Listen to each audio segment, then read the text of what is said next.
Isang mapagpalang araw sa inyong lahat, sa Visayas, Mindanao, saan man kayo sulok ng mundo. Mag-ingat kayo palagi mga kabayan. Dito tayo sa Manila Bay Reclamation Project upang mag-update mga kabayan. Dito tayo sa kalagitnaan ng tapat ng reclamation, guys.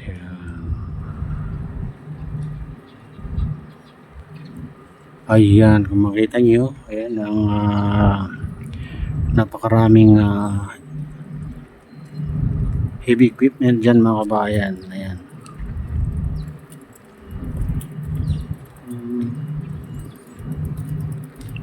Kasama yung dredging vessel nandun sa dulo. Ayan, yung pula nun mga kabayan, yun yung dredging vessel.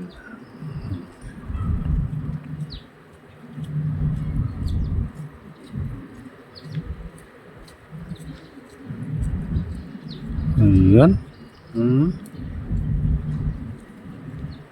Puntahan naman natin yung sa kabilang dulo, guys.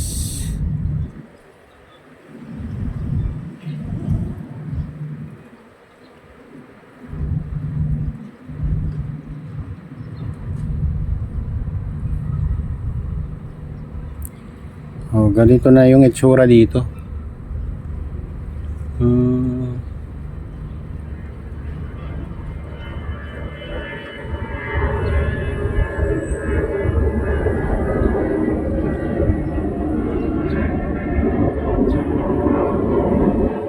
Unti-unting tinataasan nila yung mga ibang parte, guys. Mas lalo sa gitna, mayroon na bagong tambak doon. Ayun yung gray sand. Alam mo na kung bagong tambak pa lang, hindi pa namumuti, guys.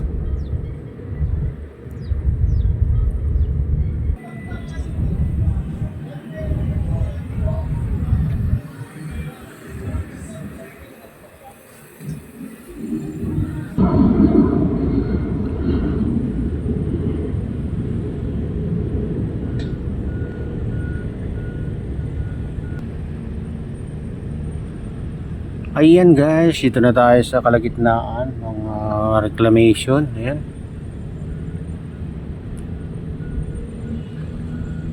Oh.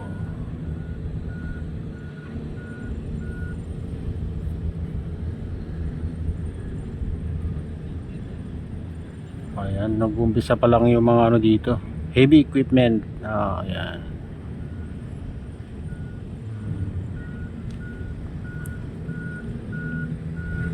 Ayan, ang mga bako dyan. Ayan, malapit sa crane.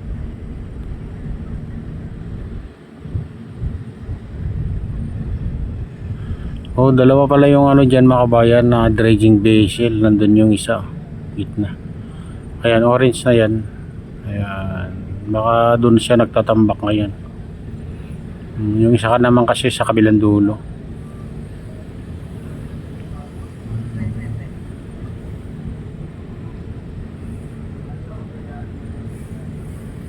Ayan.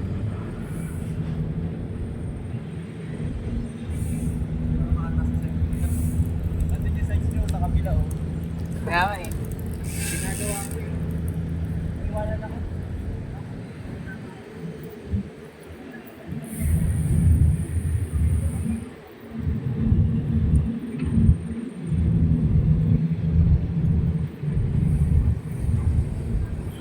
Dito banda, guys, napantay na yung dito sa gilid.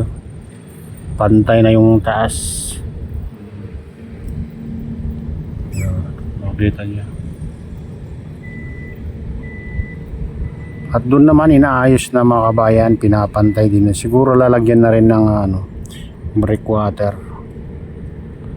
Ayan dyan, banda.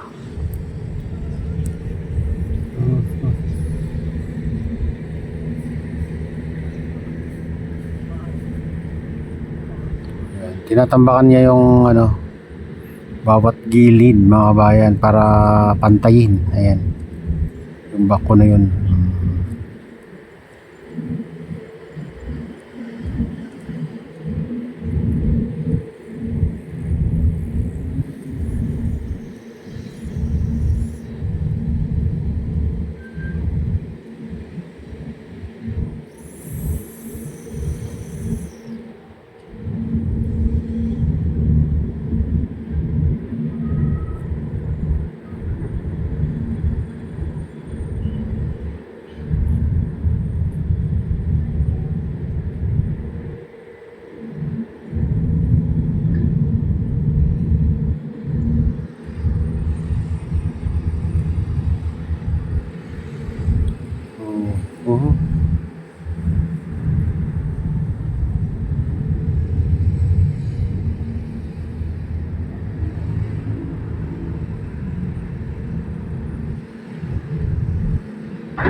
Itong barge na ito mga kabayan, na parang kinakargaan din ng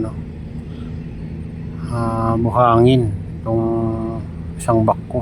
Ayan. Ayan, kinakargaan na ng buhangin din sa gitna.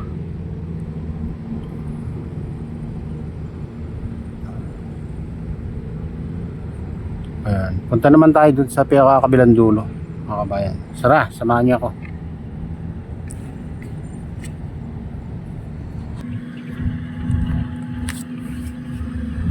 Ayun guys, dito tayo sa kabilang dulo. Ayun. Ito yung pinakamalaking island.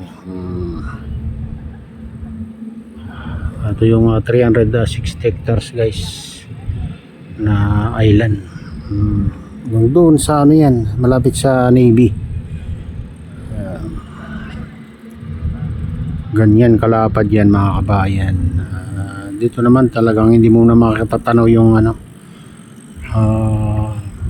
kabilang dagat, kabilang tubig dagat guys. Ayan,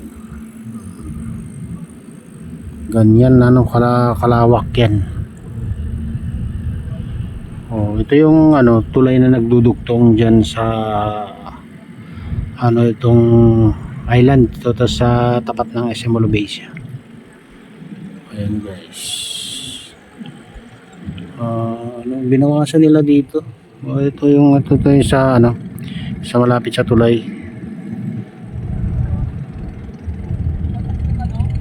Mayroong dyan, kung makikita nyo.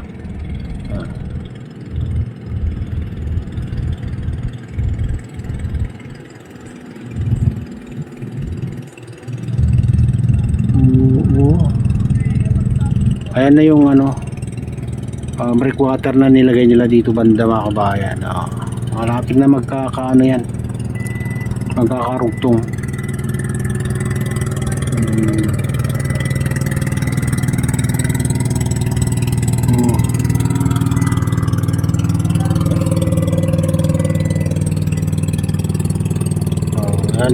Inaayos na nila mga kabayan.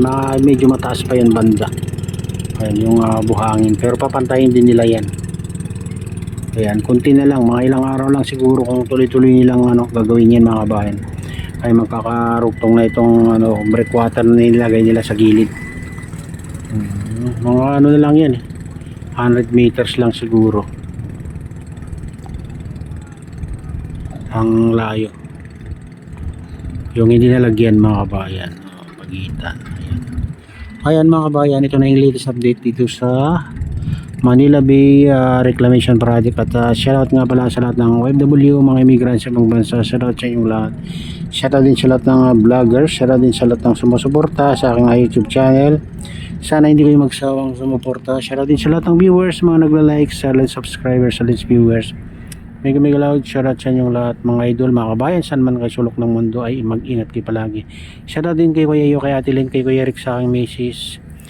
Ayan, shoutout din sa utol ko dyan sa nalulaway na si Nestor. Ayan, shoutout sa inyong lahat dyan. At shoutout din sa lahat ng taga-Bago Binterlocos Norte, taga-Malanggi Binterlocos Norte, at taga-Pasukin Locos Norte. Mega loud shoutout sa inyong lahat. At pagpalain din ng Diyos at ingat kayo palagi. God bless us all. Bye.